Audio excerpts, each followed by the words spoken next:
विद्यार्थी मित्रांनो, आपण बघतो की आपल्या स्पर्धा परीक्षेमध्ये प्रश्न येतो की दिलेल्या आकृतीमधील चौकोनांची संख्या किती। मग आपण काय करतो, हे चौकोन मोजत बसतो। त्यासाठी आपल्याला एक सोपी अशी ट्रिक आहे। काय करायचं आहे, आधी आपल्याला आकृतीमध्ये प्रत्येक डब्यामध्ये काय करायचं, अंक लिहून घ्यायचे। आता बघा, अंक पहिला डबा 1 2 3 आणि 4 ते झाले आडवे डबे। आता उभ्या डब्यांमध्ये सुद्धा अंक मांडून घेऊ। एक अगोदरच दिलेला आहे, नंतर 2 आणि 3। मग आता काय करायचे, अंक मांडले। आता दिलेल्या अंकाची काय करायची आहे, बेरीज करायची आहे।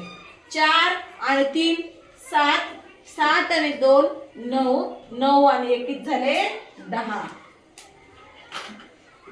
गुणिले।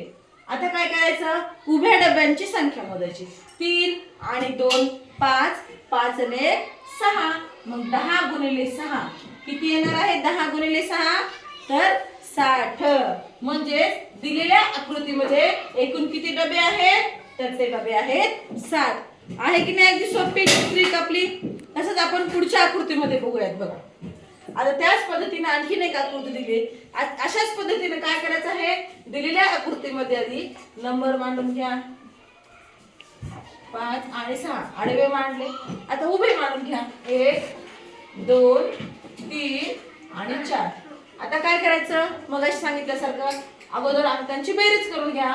6 आणि 5 11, 11 आणि 4 15, 15 आणि 3 18, 18 आणि 2 20 आणि 1 21 गुणिले।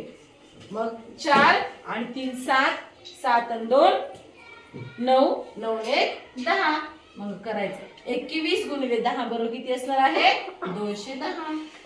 म्हणजेच या दिलेल्या आकृतीमध्ये किती डबे आहेत, 210।